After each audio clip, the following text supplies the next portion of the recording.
Actually, to be honest, actually, to be honest, TBH, actually, to be honest. Hello and welcome to the first ever episode of To Be Honest, the podcast. I am your host. My name is Annabelle Burgess and I am a Brisbane-based registered nurse. I feel so much more comfortable filming the episodes than I did the trailer. I was so nervous filming the trailer because I think these are going to be released every week. So I'm just more comfortable with that than like the trailer one, which is like the like overall summary of the whole podcast. So I felt like there was so much pressure, but I feel so much better now and a little bit more comfortable. I still kind of hate the fact that my voice is going to be recorded because I can't even listen to it on a video. Anyone who follows my Instagram page has probably seen the like running videos that I was posting when I was training for my first half marathon. And I used to have to record my voice for the voiceovers and it was so painful. So this is like literally a like more difficult version of that, but I'm so excited. I had this idea when we were doing the planning process of like when the release dates would be and all of that. And I had this idea of doing these like baby pods. So I don't know what I came up with. Baby pods just sounds really cute, but it would be essentially just like a little 2-minute to 5-minute healthcare education update. And it would just be nice, quick, short and sweet. And you can just like, I don't know, I can't think of a time when you would listen to a 5-minute. You know what that'd be like? They'd be like those Chemist Warehouse, like the Chemist Warehouse, like on today's healthy breaks, I think they were going to be like, I think they're called healthy breaks or health breaks. And they'd be like, it'd come on like an ad and it was like, this is the product you must buy. Anyway, that was the vision for these baby pods. But my problem is I can't shut up after 5 minutes. So I would just keep waffling on and it would become like a 40-minute episode. And there's like also too, once you start talking about a topic, like I just get so excited and passionate about it and I just like start going deeper and deeper into the pathophysiology of water absorption. I'm like, okay, this is not 5 minutes. So anyway, instead of doing like baby pods, I'm just going to do these like little healthcare tips or like little advice things at the start of each episode instead. And that way, if I waffle, we can just take it into the episode. So anyway, that'll probably be a lot less time consuming. So for today's first podcast episode, we're going to be talking about emergency trauma, being the first responder to essentially a 000 emergency in the community or whether you're with your family, wherever you are, but ways to treat an emergency if you ever have to call emergency services. But before we dive into that episode, I am going to be giving you my little healthcare tip for the week. So I work shift work, right? I'm still like a full-time nurse. So I'm doing quite awful hours at the moment. I'm about to start. I'm in the middle of doing 9 shifts in 10 days. So I had like 3 days on, 1 day off, and then 6 days on. The good thing about it is it's like a mix between morning shifts, afternoon shifts, and night shifts. And for the afternoon shifts, it's a 2:30 in the afternoon until 11 p.m. at night. So I'm coming home, like realistically, I'm finishing like 11:30, like getting home around like 12. And so I'm having a shower and then I'm having a little snack before bed. It's usually popcorn. But like, you know, I'm a midnight snacker, like for sure. And I have been noticing this has been like dramatically affecting my REM cycle and my sleep. You know, the truth of the matter is we need to be having at least like as close to 8 hours sleep as you can get. And there are so many people who are like, oh, I live off of like 4 hours sleep. Okay, like you're a hero. Congratulations. Realistically, you can't be living off 4 hours sleep. That's so unhealthy. It's not good for your body to be functioning for 20 hours without like with a 4-hour sleep. That's ridiculous. So guys, value your sleep, make it more of a priority. The only people who get off exempt in that scenario who are heroes are the mums, especially the young mums. You guys come home from work or, you know, your busy schedules and you are heading straight into your other job. And you guys are the only ones who are exempt if you're only getting 3 hours of sleep. You are heroes. But everyone else, stop being a hero and just get some sleep and get some proper sleep. Try to get that 8 hours. If you're borderline 6.5, 7, you should be getting a few REM cycles in there. But hit those 8 hours of sleep. That is sustainable, and that is what your body needs and what your brain function needs to be able to exist in amicably in society. So that would just be great. But back on topic for health, important, yes, for sure. Get that into you. But my tip for the week, which I'm not being a hypocrite, I'm trying to do this myself, but stopping eating like minimum 3 hours before you go to sleep. And my bad one is we have a chocolate jar at work, and I'll be having little nibblies in that chocky jar until right up before I finish. And so then I'm having sugar within an hour of going to sleep, and then I wonder why I'm having crappy sleeps. So you can't get into a deep REM cycle if you have food in your stomach. So you've got to give it a couple hours to start that digestion, because when you've got food in your stomach, you've got a slightly increased heart rate, you have an increase in body temperature. There's stuff happening. Your body's busy. It's going on. It's trying to get that food processed. So you're obviously not going to have a good sleep. And that goes for sugar, and that goes for having a soft drink, or, putting too much in your stomach too close to bedtime. So finish eating at least 4 hours before bed, and you will have a much better quality of sleep. Okay. I'm not going to be a hypocrite. I'm going to try it myself. I've gone 3 nights now where I stopped 7 o'clock. So then when I was good by the time I went to bed. And the last 3 nights I've actually slept so much better. So that's my little tip for the week. And I'll let you know on my social media how that's tracking and how I'm, being good and not eating chocolates right before going to sleep. So, okay, let's get into this episode.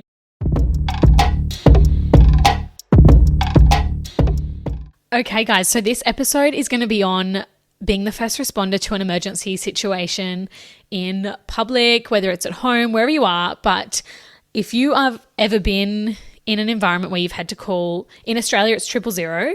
But I know that when I was traveling last year, we were always told that 999 was the international hotline. But in Australia, if you call 000, you're going to be put through to the emergency dispatcher, and they are going to receive whatever information you give them about the situation that you're in, and they're going to decide what units they need to send out and what the category of the situation is as well.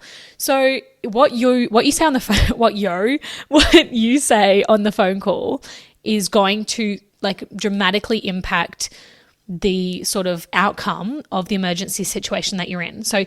So many people call 000 and they're like, oh, hey, this is what's going on. And that's fair enough. It's an extremely traumatic situation to be if you're ever in an emergency situation that you have to call 000. But that time of you trying to figure out what's going on and comprehend the situation is also impacting how long it's going to take for them to dispatch and decide who they need to send, which is then going to take them longer to get to you. And it can really impact, especially if it's a life-saving situation, the longevity of that person's life. So you've got to know what you're doing when you're making that phone call. So today we're going to step through how to make that phone call and everything you need to say, your doctor's ABCDs or ABCs, and CPR and life support. And hopefully this will just give you a better understanding of the situation. Because let's be honest, I think we were all taught doctor's ABCs in maybe year 8 of school. And it was such a loose sort of, oh yeah, this is what you do, CPR and all that. But if you were actually in an emergency situation right now, some of the people I know, they would literally just run the other way. It's so scary when you're in that situation. So you need to know this stuff so that it's just an impulsive, oh yeah, I actually know what to do, and I can jump in and I can help save someone's life, because you don't need to be a medical professional to attempt to save someone's life, okay? So let's get into what that process would look like. So if you have to call 000, let's say, let's give us a situation here. Okay. Let's say if you're in Brisbane, or anyone who's ever been to Brisbane knows the Valley. Fortitude Valley is just this, it's a suburb dedicated to nightlife, which can be really fun if you're there with the right people, but there is also a really bad crowd of people that hang around there as well, and there is always sirens and always the coppers and the ambos flying up and down those streets on a Friday, Saturday night. So that's probably an environment that you're like, especially as a young adult, that you're actually going to potentially experience that. The other one is also in festivals as well. And then obviously like just like walking down the street, if you're ever in a car accident, or if you're ever just at home and like your like brother needs resuscitation or something. Like, it's scary shit. Like, it's full on. But let's use the example of the valley, right? Let's say you're on a night out in the valley. I'm not even going to name a place because we don't need to picture that. But let's say a bloke has like mid-20s, has stumbled out of the pub by himself, fallen down the ground and is unconscious. Okay, this is going to be our little scenario, but you'll be able to interpret this in different scenarios, right? So the first thing that you're going to want to do is like either run, fight or flight of the situation. He's fallen on the ground, he's unconscious to what it appears, right? So you run over there, and the first thing that you're going to want to do in our doctor's ABCs is D. That letter is D for danger. And let's be honest, the floor, the surroundings in the valley, it's not safe, it's not good. The likelihood of you like bending down to help him and putting your foot or your knee onto, say, a needle, like an exposed needle, or potentially he had a glass and as he fallen, it's smashed, it's shattered. Now you've got glass on the ground. There's just like, it's just yucky down there as well. Like, just have a bit of a scout. Is that area dangerous? Is there anything there that could put you at harm before you help someone as well?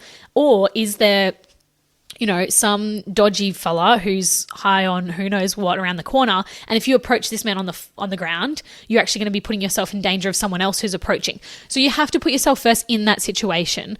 But if you're safe and if you can identify that this is an environment you can approach, head over, and we've ticked off D. That's danger. The next one is R. So it's like the abbreviation for doctors. It's not like DOC, whatever the letters are. But like, if you approach it and you go up to R is responsive. So the next thing that you're going to do is, if you've approached there, it's safe, you're happy to sort of like engage in the situation that's occurring. So if you've approached old mate on the floor, you don't know his name, obviously, there's no one around him who can tell you what's just happened. So you're calling out to him, you're like, hey, can you hear me? Can you understand me? Can you open your eyes? You're not getting a response. The first thing that you're going to do is pull your phone out and be like, hey Siri, hey whatever. I think that just activate Siri. But the first thing that you're going to do is set that timer. And this is going to be such an important part of that in the field life support, CPR, all of that kind of assistance in an emergency situation. Remember, you can do all of this and he's absolutely fine and he gets up and he's like, oh, no, I'm all good, and walks away. But the chances of him actually, you know, being dramatically unwell and this could be a cause of death and you now know what to do and you could be involved in saving that life, like that is something that we should just all be aware of and able to do. So if you get over there and he's unresponsive, you've checked for danger, you've set your timer. Because when you get through to 000, which is going to be the next step here, which is S of doctors, they're going to ask you, how long has old mate been unconscious? And, you know, he's lying there, he's not responsive. Asked him to squeeze your hand. We're not getting a response out of him at all here. So we've started our timer and you're able to tell them it's been 1 minute with like no return of consciousness. Or by the time, and you keep that going until he becomes conscious. So if that timer is going all the way through until the ambulance arrived, then he's not responsive that whole time. Then they arrive on scene and you're able to tell the ambos he's been unconscious for 8 minutes or he's been unconscious for 10 minutes, however long it's been. But that information is going to be so crucial towards the treatment and the outcome of his life, because obviously a diagnosis of someone who has had that sort of syncope episode or like a fainting episode and they sort of fall to the ground, you sort of can't really hear them, they can't talk to you, and then they sort of come to with under a minute, that's going to lead a different course of treatment to someone who is unconscious on the ground for 8 to 10 minutes. So make sure you start that timer and you won't understand how important and how valuable that kind of information is going to be, especially by the time he reaches the hospital. So I don't know if I mentioned this earlier, but my background in nursing is emergency and also currently working in the surgical ward as well, which I love. But emergency trauma is my bread and butter, and that is what I most enjoy. And the amount of times that we have like a John Doe or someone who comes into resus or trauma and we aren't able to identify them or what's unfolded, the further amount of tests that we have to do and the more time consuming it is to get an understanding of the situation ends up meaning that that's less time we're actually treating the cause, the root cause. So if we're able to actually receive a patient, we know how long they've been unconscious, we know what's happened, we know how long their heart rate was when they went unconscious, and all of that information that you're going to learn how to collect. If we have all of that, we are able to pass that on to the trauma doctors and the emergency doctors, and we can start treatment because they're able to now build an investigative sort of portfolio of what's going on. So these little things that you might even think you're not even that important, you're just a bystander, you're actually significantly helping the outcome of old mate's life. So we are now starting our ABCs, and also it's not just like the doctor's ABCs because like YOLO, like it's not just like, it's not the abecedas or whatever that would be misjambled. Like doctor's ABC is the exact order that we need to follow this like emergency environment in, because it's going to like be listed from the highest priority to the lowest priority. So we've assessed for danger. Our patient is non-responsive, or our old mate on the floor is not responsive. S, we've called 000. And now we've got our dispatcher on the line and we're moving towards A. So airway is A. When we talk about A, we are not talking about like breathing. That's down in our chest. We're actually talking about airway, which is something that we have in our throat and our mouth and our nose. Like this is our airway, and B stands for breathing, and we're not up to that yet. So we're still on A, which is airway. If you have a patient who, or sorry, an old mate, fella from the valley who's on the ground, if he's on the ground and he's not responsive, he's not responding to you, he's not squeezing your hand, then we aren't going to be able to assess his airway based on him being able to talk to us. So right now my airway is patent because I can speak. I can always speak. So my airway is always open and clear. But if you have a patient who is not talking to you, then you aren't able to immediately assess that. So if you can, you're going to open the mouth again, making sure that you are safe. You're not putting any fingers in anyone's mouth, but you are just going to quickly make sure that his tongue isn't being swallowed and he doesn't have, say, a giant piece of steak. I feel like I had a patient in emergency the other night who was like a 27-year-old male who had choked on his steak and it was like wedged in his throat. It's not funny. I'm not judging, but anyway, just chew your food, guys. Chew your food. But let's say he had something like that in his throat, then that's something that you're going to be handing over immediately to emergency services. Like, I can see there's food lodged in his airway. They might then give you some instruction as to the safest way to remove that, or they might ask you not to touch it. All right. So depending on how far away emergency services are, like have a look in the airway again safely, and don't put your fingers in there, because should he start to have a seizure, the first thing he's going to want to do is close that jaw down and like off goes your fingies, and they're kind of important. So don't put your fingers in anyone's mouth unless told by a healthcare professional or otherwise. So just assess it. And if it looks clear and patent and the tongue sort of not occluding the airway, then we're like, okay, cool, we're sweet. So again, we're telling our doctor's ABCs to someone on the phone. At this point, hopefully you've got someone else there who can have the phone on speaker and someone who can give clear instructions to your dispatcher. But we've got a patent, we've assessed old mate on the floor in the valley and he has a patent airway. So we're like, we're good. Patent airway is referring to an open, clear airway, and it doesn't look like he's choked on anything. So we're happy, we're good there. We're going to make sure at this point that he's lying on his back, and you can sort of support his airway by just ever so slightly lifting that jaw, tilting it up, and so that he doesn't have his chin to the chest. Because if his chin's tucked in his chest, he's going to be putting pressure on his airway, on his trachea there. So make sure that chin is slightly faced upwards. All right. And also, guys, just like a sidebar, if anyone has a free moment during their week and just feels like getting CPR trained, I would highly recommend it. It's something I feel like we should all leave school, like high school, with like a proper clear certificate. Like some of us get these little dodgy ones that our teachers like give us, which is sure. But I feel like we should finish with a high school diploma. Is that what they're called? Diplomas? High school certificate and a CPR certificate. Like that should be something we all get certified in. Anyway, just as a little, my 2 bobs worth. But going back to airway. We've kind of just slightly tilted the chin and he's on his back. So we're safely in an airway position because it's not looking like he's breathing. We've assessed that he doesn't have any rise and fall of the chest and we can't hear any breath sounds. There's also like no wheezing or sounds like he's trying to get words out or air out.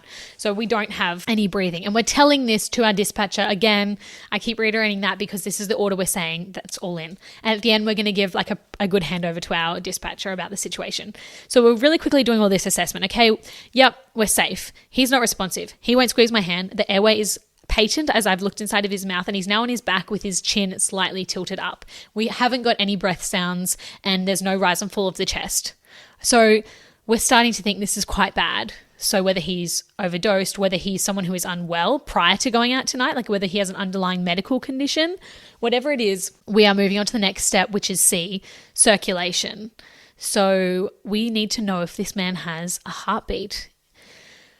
And that's a pretty easy one to find out, thankfully. We don't have to do too much investigation. We just have to find that radial artery, which is if you've got your thumb and you sort of go to the wrist and on the thumb side, I was going to say it's on the left side, but it's different on either hand.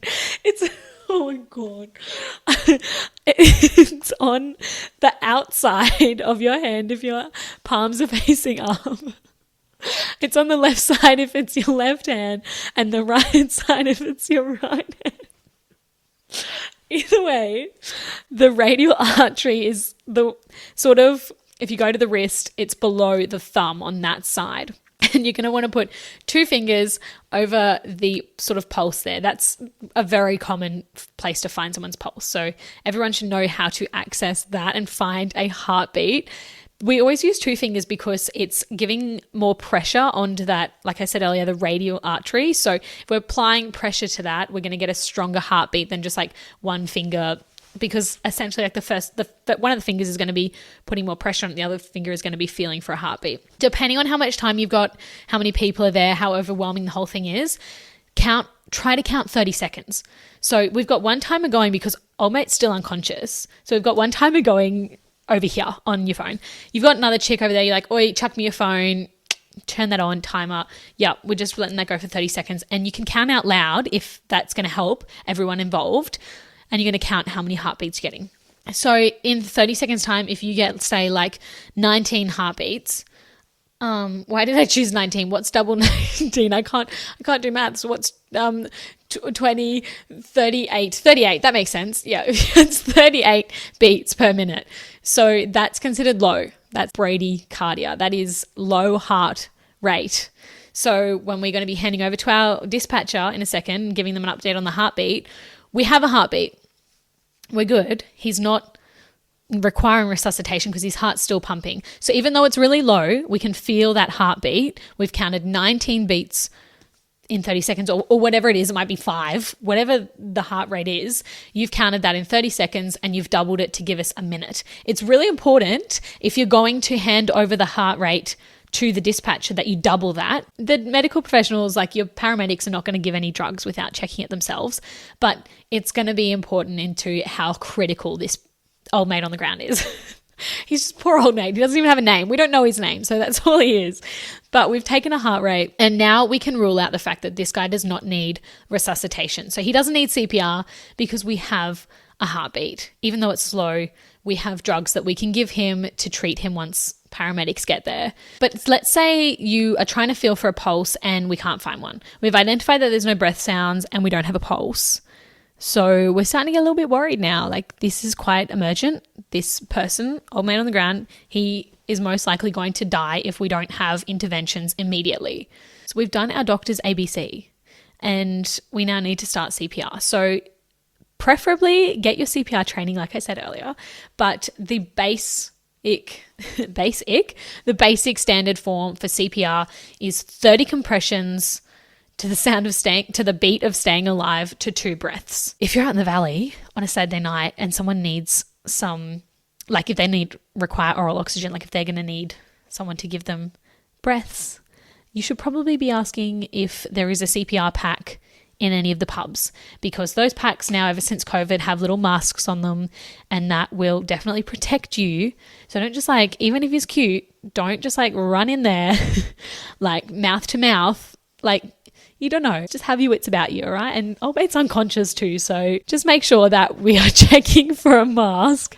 If you're outside the pub and you're screaming for the secchi, one of the things you're going to be yelling for is there a CPR kit? Do we have a defib, like a defibrillator? And do we have a CPR kit which has a mask in it? And look at that, like problem solved. You're protecting yourself even more. Someone doesn't need CPR if they have a heart rate. Even if it's really, really soft, you don't need to give them CPR, because we have drugs that can spike that back up, but there's still that contraction of the heart muscle. It is still pumping by itself, even though it's slow.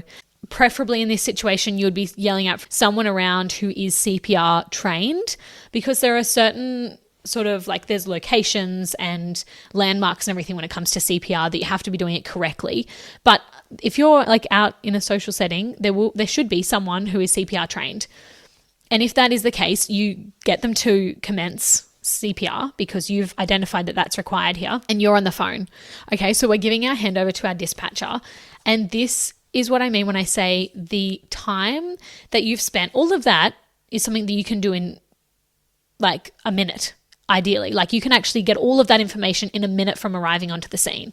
So we've now got all that information, and the next time that we're about to spend is speaking on the phone to 911. Oh my God, I've watched 911 this show last night, so that's in my head. In Australia, don't call 911. That's not going to help you. Call 000. But if you're calling 000, we are going to be like, hey, this is my location. I've found old mate. He's unconscious, and he has been for 2 minutes at the time of this phone call. He's not responsive. He is not squeezing my hand. He has a patent airway, but we have no breath sounds and no heart rate. We have commenced CPR by a CPR certified person. We don't know anything about this guy on the ground. We've found him, so we don't know his story, we don't know his name, and we don't know his medical history. We need emergency services here immediately. They'll give you instructions like, hey, cool, that's great that you've got CPR started. Make sure there's people around to take over so that no one's exacerbating themselves. We're sending the cops probably in the ambos out your way. Right, what are you doing now while you wait? You're going to make sure that no one else is rushing over, no one's filming, taking videos, all of that kind of stuff. Try to get a few people to make this environment respective, and you're going to make sure that everyone who's involved in the CPR is taking cycles. All right. And maybe even yell out a few times if anyone knows this guy, if he's got mates in the pub who can come out and give them like a bit of a description, then we are like moving forward. By the time that the AMBOs or QAS arrive on scene in the valley on Saturday night, they've got a very clear understanding of what they're arriving to do. They know that this man's in arrest. They're able to treat him immediately. They know how long he's been unconscious for, and we can now make this evacuation swift and effective. And you guys have just participated in saving someone's life. So this is great. So I hope like this has been somewhat educational and helpful. But if that is ever a situation that you're in, try to make sure that you're staying as calm as possible and you're really alert about the situation, what's going on. Make sure that there are no dangers around you before commencing that emergency support. Starting a timer if someone is unconscious all the way up until they regain consciousness. Those things are going to be so, so important in that situation. And identifying if CPR is required based on their circulation and their breathing. Guys, thank you so much for listening, and I will check in with you next Thursday on our next episode. So thank you so much for listening, and have a beautiful week. Stay healthy.